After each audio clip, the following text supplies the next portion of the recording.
A very good morning to all of you. कैसे हैं सभी लोग? स्वागत है आप सभी का गवर्नमेंट जॉब अलर्ट्स के हमारे इस यूट्यूब चैनल पर।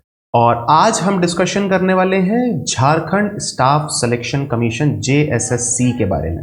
ठीक है, ये जो रिक्रूटमेंट है इसमें टोटल जो वैकेंसीज आई हैं वो आई हैं लगभग 3120 पोस्ट।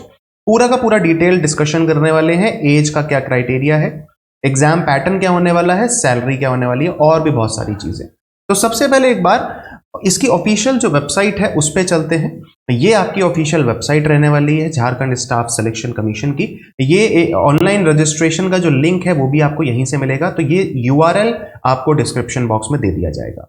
ठीक है, यहां पे आप क्लिक करोगे तो ऑनलाइन अप्लाई आप कर सकते हो। हम चलते हैं सबसे पहले जो वैकेंसीज का नोटिफिकेशन है उसके तरफ। तो डाउनलोड ब्रोशर पे जब आप क्लिक करोगे तब आपको इस तरीके का पेज ओपन हो जाएगा। ठीक, तो सबसे पहले इस पूरे के पूरे नोटिफिकेशन की डिटेल्ड चर्चा कर लेते हैं। ठीक है, ठीक। तो झारखंड कर्मचारी चयन आयोग, इसमें जो वैकेंसीज आई हैं वो आई हैं PGT TCE 2022 के लिए रेगुलर वैकेंसीज हैं। और रेगुलर वैकेंसीज के बारे में आगे डिटेल में डिस्कशन करेंगे। सबसे पहले देखो यार, परीक्षा का शुल्क क्या होने वाला है। तो परीक्षा का शुल्क होने वाला है 100 रुपए। 100 रुपए जनरल कैंडिडेट्स के लिए है। और जो लोग अनुसूचित जनजाति या फिर अनुसूचित जाति के लोग हैं, कैटेगरी के लोग हैं, उनके लिए 50 रुपए का रजिस्ट्रेशन चार्ज है।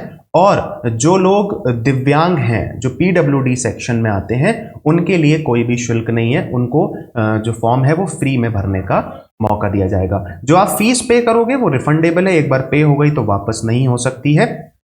आगे बढ़ते हैं और अब चलते हैं हम सीधी भर्ती के ऊपर। जो नियमित नियुक्ति है, सीधी भर्ती है, डायरेक्ट आपके एग्जाम बेस्ड जो वैकेंसीज हैं उसके ऊपर चलते हैं कि डायरेक्टली आपको पेपर देना है और आपका सिलेक्शन हो जाएगा। ठीक है, तो सबसे पहले पद नाम यहां पे लिखे हुए, यहां पे इन चीजों को जरा ध्यान से देखिएगा।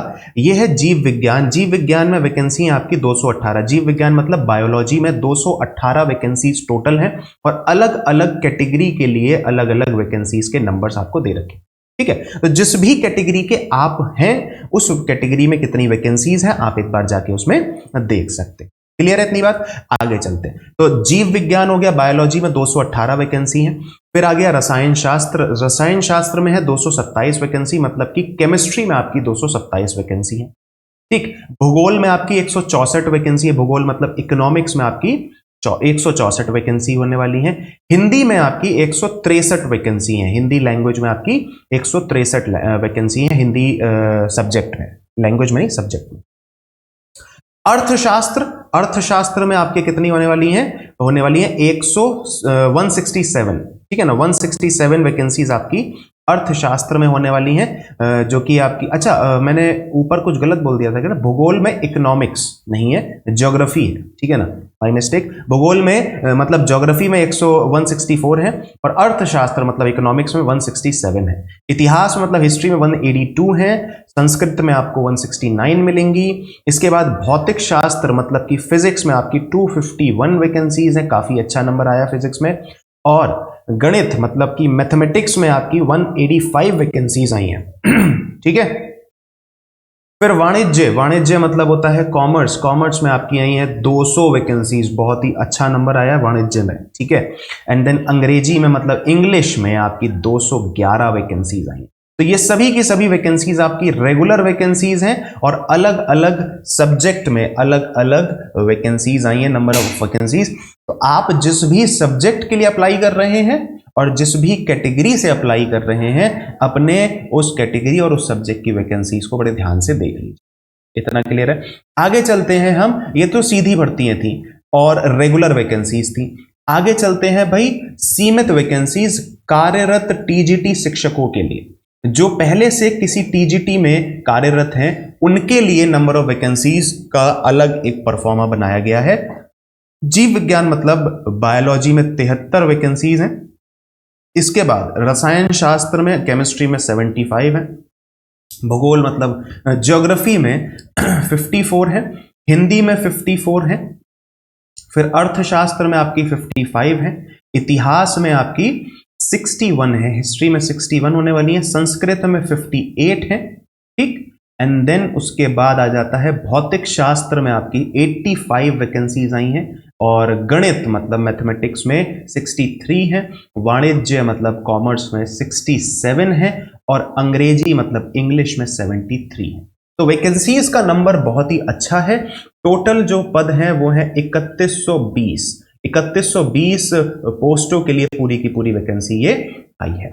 ठीक, आगे चलते हैं और कुछ और जो काम की जानकारी है, जो बहुत ही इंपॉर्टेंट जानकारी है, उस पर थोड़ी सी बातचीत करने की कोशिश करेंगे। ठीक है, तो सबसे काम की जो चीज होती है आपका एजुकेशनल क्वालिफिकेशन, जो न्यूनतम शैक्षणिक योग्यता है वो क्या होनी चाहिए, मतलब आपकी जो एजुकेशनल क्वालिफिकेशन है वो क्या होनी चाहिए। जीव विज्ञान हो तो सबसे पहले हम क्वालिफिकेशन से पहले हम वेतनमान की बात करें, तो सबसे पहले हम वेतनमान की बात करेंगे। तो जीव विज्ञान, रसायन शास्त्र, भूगोल, या फिर आगे बढ़े हम तो हिंदी, अर्थशास्त्र, इतिहास, और आगे बढ़े अगर तो संस्कृत, भौतिक शास्त्र, गणित, और आगे बढ़े तो वाणिज्य, और फिर आ जाएगा अंग्रेजी। ठीक है ना। तो इन सभी 11 अलग अलग सब्जेक्ट्स के लिए जो वेतनमान है, पे मैट्रिक्स है लेवल, वो 8 का रहेगा, पे लेवल 8 का रहेगा, और 47,600 रुपए से शुरुआत होके 1,51,100 रुपए तक आप जा सकते हैं। ठीक है ना। तो ये मंथली सैलरी, काफी अच्छी सैलरी आपको दिख रही है। ठीक है ना। ये पे स्केल है, और इसमें आपका जब अलाउंसेस ऐड हो जाते हैं तो ये काफी अच्छा नंबर आपको दिखाई देता है, लगभग 55,000 या 60,000 तक ये पहुंच सकता है। ठीक है। अगर बात करते हैं अब हम एजुकेशनल क्वालिफिकेशन की, तो जो व्यक्ति इसके लिए अप्लाई कर रहे हैं, तो ऐसे व्यक्ति जो इसके लिए अप्लाई कर रहे हैं उनके लिए एक एजुकेशनल क्वालिफिकेशन रखा गया है। अलग अलग है, अथवा अथवा लगा के इन्होंने काफी सारे पैरामीटर्स रखे हैं, तो आप इनको एक बार पढ़ लीजिएगा। मैं एक बार आपको हल्का सा ओवरव्यू दे रहा हूं कि जो भी +2 स्तर के विद्यालयों में, सरकारी विद्यालयों में जो सब्जेक्ट्स पढ़ाए जाते हैं, उनमें से जिस सब्जेक्ट के लिए आप अप्लाई कर रहे हैं उसमें कम से कम 50% आपका अंक होना चाहिए। ठीक है ना। 50% आपका उसमें अंक होना चाहिए विश्वविद्यालय में, और बीएड की डिग्री होनी चाहिए, है ना। तो बीएड आपका क्लियर होना चाहिए और 50% उस सब्जेक्ट में आपके मार्क्स होने चाहिए। इस तरीके से ओवरव्यू है, कहीं पे आपका 45 भी है। ठीक है ना। तो अलग अलग है, अथवा अथवा है, आप एक बार उसको देख लीजिएगा कि किस पैरामीटर में आप फिट बैठ रहे हैं, उसके अकॉर्डिंग आप फॉर्म अप्लाई कर सकते हैं। ठीक है ना। मैंने धीरे धीरे स्क्रॉल किया है सो दैट कि आप वीडियो को पॉज करके पढ़ सकें ध्यान से, प्यार से। ठीक है, आगे बढ़ते हैं।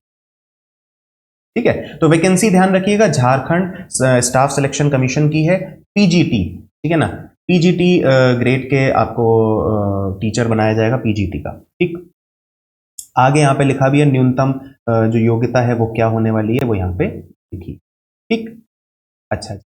इसमें जो प्रतियोगिता का स्तर, मतलब जो कहीं ना कहीं अंतरराष्ट्रीय लेवल पे या फिर राष्ट्रीय लेवल पे जो भी कुछ, अगर आपने ओलंपिक्स में या खेल, अगर बेसिकली हम कहें खेल कूद का कोटा भी इन्होंने दिया है, तो अगर खेल कूद में अगर आपने कुछ किया है तो उसमें भी आपका कुछ कोटा आपको मिल रहा है, खेल कूद का कोटा यहाँ पे दिया गया है। ठीक है, तो उसको एक बार देख लीजिएगा कि अगर आपने कुछ खेल कूद में हासिल किया है, कुछ भी आपने जीता है, तो उसमें अगर आप एलिजिबल बैठ रहे हैं तो वहां पे भी आप अप्लाई करके अपनी इस वैकेंसी के लिए काफी अच्छा एक पैरामीटर साबित कर सकते हैं।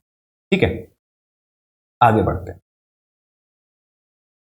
अच्छा, अनुभव एक्सपीरियंस बेस्ड भी कुछ है, तो एक्सपीरियंस बेस्ड में क्या लिखा है जरा एक बार देख लेते हैं। झारखंड सरकार के सरकारी माध्यमिक विद्यालयों के कार्यरत शिक्षकों की रिक्त की, अच्छा ठीक है, इसको एक बार आप पढ़ लीजिएगा। ठीक, हम आगे चलते हैं। आयु की सीमा, आयु की जो सीमा है वो 2022 1 जनवरी से कैलकुलेट करी जाएगी।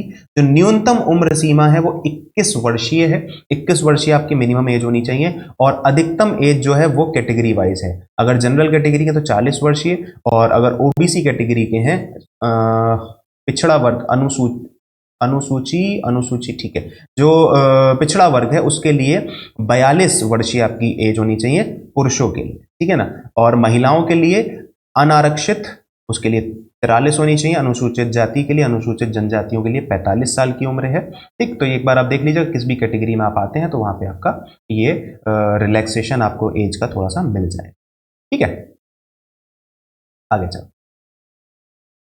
कुछ और अगर काम की जानकारी है तो वो यही है कि अब पेपर क्या होगा, पेपर में किस तरीके से आपके पेपर का चयन, मतलब जो सिलेक्शन का जो चयन है वो कैसे होगा, वो एक बार देख ले। ठीक है, ओके। अच्छा, आवेदन का आपको शुल्क बता दिया गया था, 100 रुपये आवेदन का शुल्क है, 50 रुपये अनुसूचित जाति और अनुसूचित जनजातियों का शुल्क होने वाला है। अच्छा, जो रजिस्ट्रेशन की डेट्स हैं उसमें थोड़ा सा बदलाव है। यहाँ पे आपको दिखाई दे रहा होगा कि रजिस्ट्रेशन की जो डेट्स हैं वो 25 अगस्त से लेके 23 सितंबर तक है, बट ऐसा नहीं है। पहले ऐसा था बट अब नहीं है, इसमें थोड़ा सा चेंज हुआ है। और पहले ये मतलब जो पूरा नोटिफिकेशन था पहले आने वाला था बट आया नहीं, मतलब इसका जो एप्लीकेशन का जो पोर्टल है वो ओपन नहीं हुआ था, वो ओपन हुआ है 8 सितंबर से। और रजिस्ट्रेशन की जो डेट्स हैं उसमें थोड़ा सा बदलाव आया है। यहाँ पे देखो लिखा भी है कि पहले 25 अगस्त से 23 सितंबर था, बट इसको अब चेंज कर दिया गया है और वो क्या हो गया है, वो हो गया है 8 सितंबर से लेके 7 अक्टूबर तक। ठीक है ना, तो ये डेट्स हैं, इनको ध्यान रखिएगा। पूरा का पूरा नोटिफिकेशन वही है, बस उन्होंने क्या किया है, डेट्स जो थी रजिस्ट्रेशन डेट्स वो चेंज कर दी। ठीक है ना, तो ये एक चेंज आया था इसमें, तो इसको आगे बढ़ते हैं फिर। ठीक है, अब चलते हैं भाई सिलेक्शन प्रोसीजर के ऊपर कि भाई सिलेक्शन प्रोसीजर क्या होने वाला। तो भाई जो परीक्षा का स्वरूप होने वाला है, परीक्षा का स्वरूप, परीक्षा एक चरण में ही ली जाएगी। इसमें जो परीक्षा में दो आपके पेपर होंगे, ठीक है ना, पत्र एक और पत्र दो। पत्र एक में एक प्रश्न 1 अंक का होगा, जबकि पत्र दो में एक प्रश्न 2 अंक का होगा। ठीक है, अब पत्र एक में सामान्य ज्ञान आएगा एवं हिंदी भाषा की परीक्षा होगी। तो सामान्य ज्ञान और एवं हिंदी भाषा की परीक्षा पत्र 1 में होगी और इसमें 100 अंकों का यह पेपर है, मतलब कि 100 क्वेश्चन होंगे, है ना, क्योंकि एक क्वेश्चन का एक मार्क्स है। और पत्र 2 में जिस विषय के लिए आप नियुक्ति होने वाली है आपकी, उस विषय की परीक्षा होगी। तो जिस भी आप सब्जेक्ट के लिए अप्लाई कर रहे हो उस सब्जेक्ट से रिलेटेड आपका पत्र 2 में चर्चा करी जाएगी, उस विषय से रिलेटेड आपके क्वेश्चंस होंगे। और कितने क्वेश्चंस होंगे, 150 क्वेश्चंस होंगे, और उन 150 क्वेश्चंस का जो अंक होगा वो होगा 300 का। ठीक है ना, अब बात कर लेते हैं सिलेबस की। तो पत्र एक में सामान्य ज्ञान है एवं हिंदी भाषा की परीक्षा है, तो सामान्य ज्ञान का जो अध्ययन है, सामान्य अध्ययन, उसका पूरा का पूरा सिलेबस यहाँ पे मेंशन है। उसको एक बार आप जरा देख जरूर लीजिएगा कि आपको क्या क्या पढ़ना है, क्योंकि जब तक ये नहीं पता होगा तब तक पढ़ाई कैसे होगी अच्छी तरीके से, क्योंकि वैकेंसी बहुत अच्छी आई है। वैकेंसी अच्छी आई तो पढ़ना तो पड़ेगा, है ना, पढ़ाई तो करनी है, इसके लिए बहुत अच्छे से पूरी ईमानदारी से करनी है। तो एक बार सिलेबस जरूर देख लीजिएगा, इसका स्क्रीनशॉट चाहें तो ले लीजिए फटाफट से। ठीक, ये भी आगे भी थोड़ा बहुत दे रखा है। ठीक, फिर ये हो गया आपका सामान्य अध्ययन। इसके बाद आता है सामान्य विज्ञान, ठीक, फिर आ गया सामान्य गणित, और फिर आ गया मानसिक क्षमता जांच। उसके बाद आ गया कंप्यूटर का मूलभूत ज्ञान और हिंदी भाषा ज्ञान। तो ये आपका पत्र 1 का है, जो पहला पेपर होगा उसमें क्या क्या सब्जेक्ट्स रहने वाले हैं, उन सभी सब्जेक्ट्स से रिलेटेड आपका पूरा का पूरा सिलेबस यहाँ पे। पत्र 2 के बारे में यहाँ पे लिखा है कि जिस भी आप विषय के लिए अप्लाई कर रहे हो, जिस भी सब्जेक्ट के लिए आप अप्लाई कर रहे हो, उस सब्जेक्ट से रिलेटेड आपका पेपर होने वाला है। और पत्र 1 में जो क्वालिफाइंग नेचर है, पत्र मतलब पेपर 1 का जो नेचर है वो क्वालिफाइंग है, उसके मार्क्स आपके मेरिट के लिए नहीं जुड़ेंगे, और उसमें न्यूनतम 33% अंक प्राप्त करना अनिवार्य है। जिन अभ्यर्थियों द्वारा 33% अंक प्राप्त नहीं किए जाएंगे उन्हें प्रश्न 2 की उत्तर पुस्तिकाओं का मूल्यांकन नहीं। अच्छा, आपने पेपर 1 भी देना है, आपने पेपर 2 भी देना है। पेपर 1 में अगर आपके 33% या फिर उससे ज्यादा हैं तब इसको हम चेक करेंगे, और अगर ये चीज नहीं हुई तो इसको हम चेक ही नहीं करेंगे। पेपर आप दोनों देंगे, लेकिन अगर इसमें 33% के मार्क्स नहीं हुए तो इसको चेक ही नहीं किया जाएगा, है ना, मूल्यांकन ही नहीं किया जाएगा उसको। समझ में आ गया। प्रश्न पत्र 1 में स्नातक स्तर के प्रश्न पूछे जाएंगे, ठीक है ना, तो वो तो आपको पता ही है। प्रश्न दो के बारे में यहाँ पे कुछ दे रखा है कि इसमें जो न्यूनतम अंक है वो 50% लाना अनिवार्य है, और अनुसूचित जाति और अनुसूचित जनजातियों के लिए 45% अंक लाना अनिवार्य है। प्रश्न 1 एवं प्रश्न 2 ठीक है बहुविकल्पीय होंगे, मतलब कि ऑब्जेक्टिव टाइप होंगे। कंप्यूटर बेस्ड टेस्ट होगा और ऑब्जेक्टिव बेस्ड क्वेश्चन, ठीक है ना। तो मल्टीपल चॉइस क्वेश्चंस होंगे, एमसीक्यू बेस्ड क्वेश्चन होगा और सीबीटी पेपर होगा, मतलब कंप्यूटर बेस्ड टेस्ट, ठीक है। ओके, चल भाई, तो ये तो आपको पता ही है, ठीक, 50% और 40%, ठीक। तो इसमें इस पूरे के पूरे जो आपका नोटिफिकेशन है, इसमें बस यही कुछ बहुत ही इंपॉर्टेंट जानकारियां थी, इसको आपने देख लिया है। और रही बात अप्लाई करने की, तो अप्लाई कैसे करना है वो मैं आपको एक बार बता दे रहा हूं। बाकी ये सर्टिफिकेट्स हैं, अगर इनकी जरूरत पड़े तो यहां से आप डाउनलोड कर सकते, ठीक है। ओके, तो ये ध्यान रखिएगा, डेट्स क्या होने वाली हैं, 8 सितंबर से लेकर 7 अक्टूबर तक की डेट्स होने वाली हैं, ठीक है ना। परीक्षा शुल्क भुगतान हेतु अंतिम तिथि, आप 7 अक्टूबर तक तो अप्लाई कर सकते हो, और पेमेंट अगर आपने नहीं किया 7 तक तो उसके लिए 9 तारीख तक का टाइम है। वैसे तो यहीं पे कर देना, लेकिन अगर यहां ना कर पाओ, इस डेट में ना कर पाओ, तो 9 अक्टूबर तक 2 दिन और दिए जा रहे हैं आपको, ताकि आप पेमेंट और कर सको, ठीक है ना, पेमेंट कर सको। फोटो एवं हस्ताक्षर अपलोड करने की अंतिम तिथि क्या है, 11 अक्टूबर है। और समाप्त ऑनलाइन आवेदन पत्र में संशोधन की तिथि जो है आपकी 13 अक्टूबर से लेकर 15 अक्टूबर तक दी जाएगी। समझ में आ गया इतना? चलो आगे बढ़ते हैं भाई। एक बार जरा देख लेते हैं कि इसमें जो इसकी जो वेबसाइट है, इसका लिंक मैं आपको दे दूंगा, ये ऑनलाइन रजिस्ट्रेशन का लिंक है। इसमें जब आप ऑनलाइन अप्लाई करोगे ना, अप्लाई ऑनलाइन, तो यहां से आप अप्लाई ऑनलाइन करके ये फॉर्म आपका ओपन हो जाएगा, और इस पूरे फॉर्म को आप फिल करके तो अप्लाई कर सकते, ठीक है ना। तो ये पूरा का पूरा जो फॉर्म का लिंक है मैं आपको डिस्क्रिप्शन बॉक्स में भी दे दूंगा, प्लस जो हमारा कम्युनिटी टैब है, जो अनअकैडमी का मेरा कम्युनिटी टैब है, उस कम्युनिटी टैब में भी मैं आपको इस पूरे नोटिफिकेशन का लिंक प्लस रजिस्ट्रेशन का लिंक आपको दे दिया जाएगा। तो कम्युनिटी टैब जरूर विजिट करिएगा, ठीक है। प्लस अगर इस पूरे के पूरे नोटिफिकेशन से रिलेटेड जो भी जानकारी है, अगर कुछ और एक्स्ट्रा इंफॉर्मेशन आपको चाहिए तो कमेंट सेक्शन में आप जरूर कमेंट कर दीजिएगा। और इस एग्जाम की अगर तैयारी करनी है तो Unacademy is the best source. और अगर आप रजिस्ट्रेशन लेना चाहते हैं, सब्सक्रिप्शन लेना चाहते हैं, तो आप कोड इस्तेमाल कर सकते हैं JA10 और इसमें आपको कितना मिल जाएगा, अभी जो परसेंटेज ऑफ डिस्काउंट चल रहा है वो चल रहा है 20%। JA10 यूज करने से आपको 20% का डिस्काउंट मिल जाएगा। इतना क्लियर है? चलो, तो इस सेशन को यहीं पे एंड करते हैं। ये था Jharkhand staff selection commission JSSC का PGT टीचर रिक्रूटमेंट का। इसमें टोटल जो वैकेंसीज आई हैं वो आई हैं आपकी 31-20 पोस्ट, ठीक है ना। ओके, कोई भी डाउट है तो डिस्क्रिप्शन बॉक्स में जरूर लिख दीजिएगा, हम आपको वहां पे जवाब जरूर दें, ठीक है। Thank you so much, bye bye, take care, ख्याल रखिएगा और पढ़ाई अच्छे से